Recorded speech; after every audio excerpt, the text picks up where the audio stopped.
کہ یہ دیکھیے یہ تبدیلی آ گئی ہے، انڈسٹریل ریولوشن ہو گیا ہے، فلاں معاملات آ گئے ہیں، دنیا یہ بن گئی ہے، اب فلاں حکم کی ضرورت نہیں رہی، ذرا بتائیں، پھر ہم ایک ایک چیز کے بارے میں سمجھا دیں گے کہ کیونکہ اس طریقے سے اب بھی اسی طرح ریلیونٹ ہے۔ بڑے سے بڑا فلسفہ، بڑے سے بڑا نظریہ اطلاق میں آ کے اپنا کھرا کھوٹا واضح کرتا ہے۔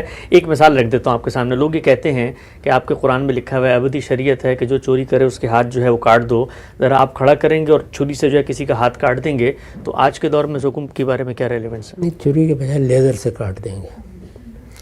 آج کے دور میں جو جدید پڑھے لکھے لوگ ہیں ان کے ذہن میں سوال اٹھتا ہے کہ چلیے تورات کے اندر احکام دیے پورے ہو گئے، ختم ہو گئے، رسول اللہ صلی اللہ علیہ وسلم کو احکام دیے پورے ہو گئے، ختم ہو گئے، لیکن ایک ابدی شریعت خود مسلمانوں کو اب دے دی گئی ہے نا، تو اب وہ جو شریعت دی گئی ہے تو 1400 سال پہلے زمانہ جہاں پر کھڑا ہوا تھا، اس کی حرکیات، اس کے اندر مرور، تغیر، یہ تو ہم دیکھتے ہیں کہ اتنا بڑا ہے پچھلے 200 سال میں، اور اب ایسا لگتا ہے کہ ہر دن محو حیرت ہے کہ دنیا کیسے کیا ہو جائے گی۔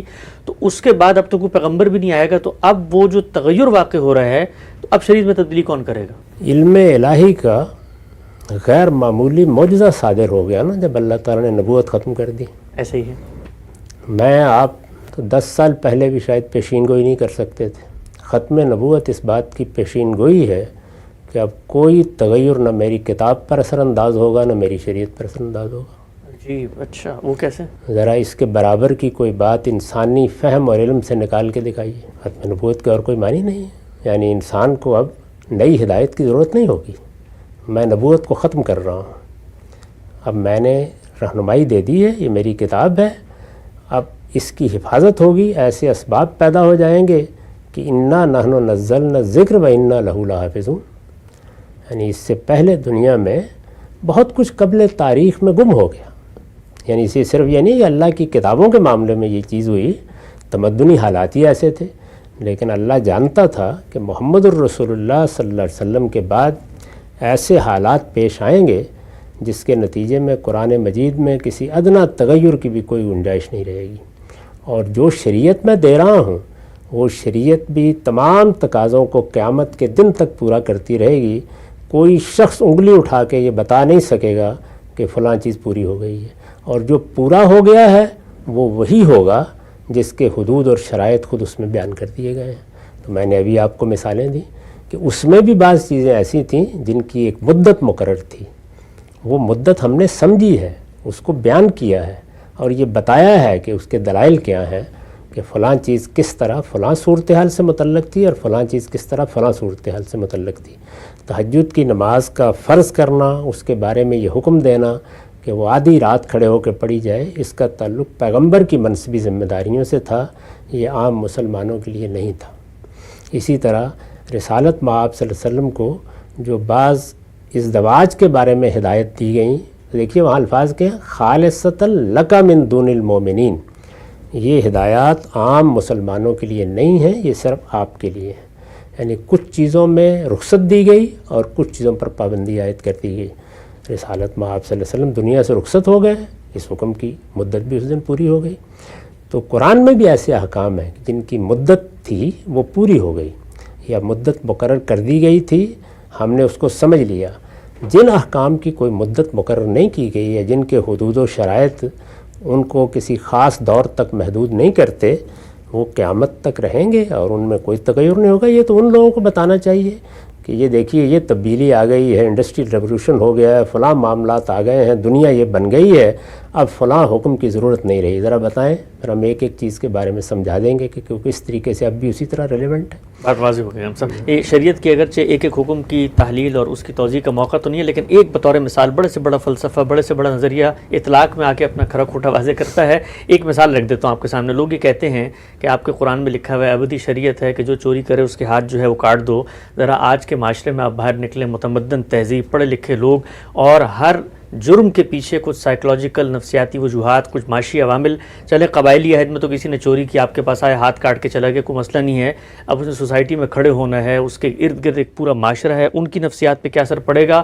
آپ کھڑا کریں گے اور چھری سے جو ہے کسی کا ہاتھ کاٹ دیں گے، تو آج کے دور میں اس حکم کے بارے میں کیا ریلیونس ہے؟ نہیں، چھری کے بجائے لیزر سے کاٹ دیں گے، دنیا میں تبدیلی آ جائے گی نا۔ دیکھیے بات یہ ہے کہ ذرا یہ پڑھیے کہ یہ سزائیں کیا ہیں جو بیان کی گئی ہیں۔ یہ اس طرح نہیں ہے کہ جرائم کی سزائیں دینے کی ضرورت ہوتی ہے تو اللہ تعالیٰ نے وہ ضرورت پوری کر دی ہے، یہ محض اس طرح نہیں ہے۔ اس وقت جو جرائم کی سزائیں مقرر کی گئی ہیں امریکہ میں، برطانیہ میں، یورپ میں، ہمارے ملکوں میں، ان کے پیچھے کیا استدلال ہے بتا سکتے ہیں؟ تجربات ہیں۔ کیا تجربہ ہے؟ مثلا ایک کسی کو قید میں رکھا 1 سال، تو پتہ لگا کہ جرم کم ہو رہا ہے تو قید بڑھا کے 2 سال کر دی۔ اس کی قید آپ نے بڑھا کے 2 سال کر دی، اور کسی آدمی کے لیے ہو سکتا ہے 6 مہینے ہی کافی ہو جائے تنبیہ کے لیے۔ کوئی بنیاد ہونی چاہیے نا، علم و عقل میں کوئی بنیاد ہے۔ اس کو تجربہ نہیں کہتے، اس کو کہتے ہیں صحیح و خطا، ٹرائل اور ایرر ہے۔ یعنی ہم ایک جرم کی سزا مقرر کرتے ہیں، یہ $10 جرمانہ کر دیں گے، پتہ چلتا ہے لوگ تو باز نہیں آتے، اطمینان سے $10 جرمانہ دے کے فارغ ہو جاتے ہیں، ہم $20 کر دیتے ہیں۔ ابھی آپ نے دیکھا پچھلے دنوں برطانیہ میں اور یورپ کے بعض ملکوں میں بعض جرائم کا جرمانہ $100 سے یا 100 پاؤنڈ سے بڑھا کر 10,000 پاؤنڈ کر دیا گیا۔ کیا وجہ ہوئی؟ سبب کیا بنا؟ تجربات، اور کچھ نہیں ہے۔ تو اس وقت بھی ہم جو سزائیں مقرر کرتے ہیں وہ کچھ نہیں بلکہ الٹپ فیصلے ہیں جو ہم کرتے رہتے ہیں، اور جب ان کی غلطی واضح ہوتی ہے تو کبھی ان میں کمی کر لیتے ہیں، کبھی ان میں زیادتی کر لیتے ہیں۔ یہ ان کی بنیاد ہے۔ جو سزائیں اللہ تعالیٰ نے مقرر کی ہیں وہ اللہ کا عقاب ہے۔ ان کی بنیاد یہ ہے کہ میں تمہارا پروردگار ہوں، تم نے مجھے مانا، میرے ساتھ اطاعت کا عہد کیا، اس کے بعد تم نے چوری جیسے جرم کا ارتکاب کر لیا، تو جو سزا تمہیں آخرت میں ملنی ہے یہ اس کی ایک قسط ہے۔ اگر اس کو برداشت کر لو گے تو آخرت کے عذاب سے بچ جاؤ گے۔ اس معاملے میں یہ سزائیں یہ نوعیت رکھتی ہیں۔ تو کیا اللہ تعالیٰ کے ساتھ یہ تعلق، اسلام قبول کر کے اس کو اپنا پروردگار ماننا، اس شعور کے ساتھ قبول کرنا، یہ ختم ہو گیا ہے؟ تو جن لوگوں کے ہاں یہ چیز موجود ہے ان کے ہاں اس سزا کی ضرورت بھی موجود ہے۔ نقطہ واضح ہوا غم صاحب۔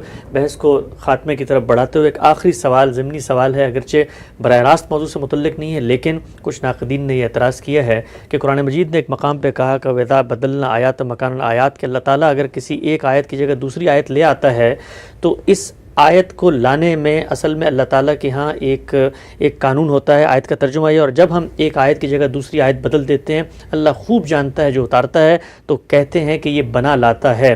جیسے آپ صلی اللہ علیہ وسلم نے جب یہ قرآن مجید پڑھ کے سنایا تو آپ کے گرد و پیش میں، آپ کے محلے کے، آپ کے ارد گرد کے جو لوگ تھے، انہوں نے ایک اعتراض آپ پر کیا، اور وہ اعتراض یہ تھا کہ ہمیں خوب معلوم ہے کہ وہ کہتے ہیں اسے تو ایک آدمی سکھاتا ہے، حالانکہ جس کی طرف یہ نسبت کرتے ہیں اس کی زبان تو عجمی ہے۔ کہا جاتا ہے کہ پیغمبر آیات پڑھ پڑھ کے سنا رہا ہے، آیات میں تبدیلی بھی ہو رہی ہے۔ چلیں غامدی صاحب کی بات مان لی کہ آیات میں تبدیلی نہیں ہو رہی، وہ تو تورات کا حکم تھا، اس کو قرآن میں بدل دیا گیا، لیکن جو رسول اللہ صلی اللہ علیہ وسلم کے ارد گرد کے لوگ ہیں وہ جو جانتے ہیں ان کو بہتر، نعوذ باللہ، وہ تو یہ کہہ رہے ہیں کہ یہ تو اس کو کوئی بات سناتا ہے اور جیسی ایسی نئی باتیں بتاتا رہتا ہے، ویسے ویسے تبدیل کرتا رہتا ہے۔ جی، یہ ایک دوسرا پہلو ہے۔ یہ جو آیت آپ نے پڑھی ہے بدلنا مکانہ آیا، اس میں تو وہی سیاق و سباق ہے جو اس سے پہلے ہم زیر بحث لا سکے۔ یعنی جس وقت اللہ کے پیغمبر نے قرآن پیش کرنا شروع کیا تو یہود نے یہ اعتراض کیا، یہ اعتراض آیا ہی ان کی جانب سے ہے کہ آپ یہ کہتے ہیں کہ یہ وہی ہدایت ہے، وہی پیغام ہے، اسی پروردگار نے نازل کیا ہے، یہ کہتے ہیں کہ تورات بھی نور تھا، تورات بھی ہدایت تھی، تو پھر اس کے کسی حکم کو بدلنے کی کیا وجہ ہے؟ یہی چیز ہے جس کو وہاں ما ننسخ من آیا میں بیان کیا ہے، وہی سیاق و سباق یہاں بھی ہے۔ ایک ہی پس منظر میں یہ اعتراض کیا گیا ہے۔ اس اعتراض پر ہم بڑی وضاحت سے بات کر چکے ہیں کہ ہر مذہبی گروہ یہی کہے گا، اس وقت بھی یہی صورتحال ہے۔ یعنی جیسے ہی آپ قرآن مجید کے کسی حکم کی وضاحت کرتے ہیں یا یہ بتاتے ہیں کہ اس میں یہ بات کہی گئی ہے یا اس کا صحیح مدعا یہ ہے، تو جو ہمارے یہاں پہلے سے تصورات ہوتے ہیں ان کی بنیاد پر لوگ بہت سے اعتراضات کرتے ہیں اور آسانی سے قبول نہیں کرتے۔ اللہ کا پیغمبر چونکہ اہل کتاب کو دعوت دے رہا ہے کہ تم اس کو اللہ کی کتاب مانو، یہ قرآن جو مجھ پر نازل ہوا ہے، میں تمہیں اللہ کا پیغام پہنچا رہا ہوں، وہ اس پس منظر میں جو کچھ ان کا مذہبی تصور ہے اعتراضات کر رہے ہیں۔ تو ان دونوں آیتوں کا پس منظر، ان کا سیاق و سباق بالکل ایک ہی ہے۔ اب رہ گئی وہ بات جو آپ نے بیان فرمائی ہے کہ بعض لوگوں نے مکے میں رسالت مآب صلی اللہ علیہ وسلم کے بارے میں یہ کہا کہ یہ تو اصل میں کوئی ان کو سکھا دیتا ہے۔ کیوں کہا یہ؟ میں نے اس کا باعث کیا تھا، غور کیجئے تو یہ آخری درجے میں دلیل نبوت ہے۔ اچھا جی، وہ آخری درجے میں دلیل نبوت ہے۔ یعنی وہ کیا کہہ رہے ہیں؟ وہ یہ کہتے ہیں کہ اس شخص نے 40 سال ہمارے درمیان گزارے ہیں، نہ اسے کبھی شاعری کرتے دیکھا، نہ کوئی کلام اس کی زبان سے کبھی نکلا، نہ اس نے کبھی فکری حقائق بیان کیے، نہ اس نے کبھی ہمیں قدیم مذہبی حقائق کے بارے میں کوئی لیکچر دیا، نہ کبھی ہم نے اس کو کچھ سیکھتے دیکھا، نہ کچھ پڑھتے دیکھا، نہ بیان کرتے دیکھا۔ یہ جو یک بیک بیان کر رہا ہے تو یہ اس کی زبان سے تو نکل ہی نہیں سکتا۔ سبحان اللہ، عجیب۔ کوئی ہوگا شخص جو اس کو آ کے سکھا دیتا ہے۔ اسی کو قرآن نے دلیل کے طور پر پیش کیا ہے کہ ان سے کہو کہ لبثت فیکم عمرا فلا تعقلون، میں نے ایک زمانہ تمہارے درمیان گزارا ہے، کبھی دیکھا ہے کہ میرے ہاں ایسی کوئی چیز آئی؟ تو جو چیزیں اللہ کے کلام کو اور اللہ کے پیغمبر کو آسمانی ہدایت کا علمبردار بناتی ہیں، ان میں سب سے بڑی چیز یہ ہے کہ اس کے مصدر میں صحیح و خطا اور ٹرائل اور ایرر نہیں ہوتا۔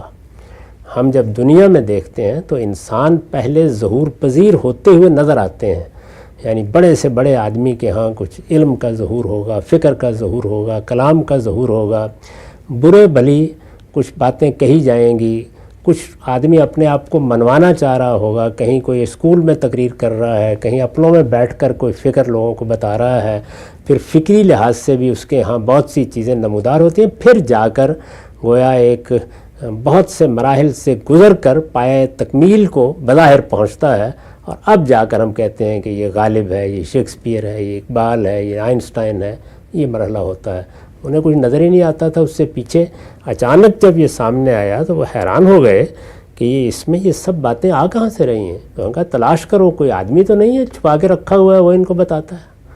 تو یہ قرآن مجید نے گویا واضح کر دیا ہے کہ اس وقت صورتحال کیا پیش آئی۔ سبحان اللہ، سبحان اللہ۔ رام صاحب بہت ہی تفصیل کے ساتھ ناسخ و منسوخ کی یہ پوری کی پوری بحث ساتھ ایک ساتھ میں زیر بحث آئی، اصول سے لے کر اطلاعات تک ہم نے چیزیں خان صاحب کی خدمت میں رکھی، اور خاتمہ کلام جہاں پر ہوا ہے کہ جس چیز کو بالعموم رسالت مآب صلی اللہ علیہ وسلم کی نبوت کی حقانیت کے خلاف پیش کیا جاتا ہے، وہی آیات آپ کی نبوت کی سب سے بڑی دلیل و برہان قاطع ہے۔ وقت یہاں پہ ختم ہوتا ہے، دوبارہ حاضر خدمت ہوں گے، اب تک آپ کا بہت شکریہ۔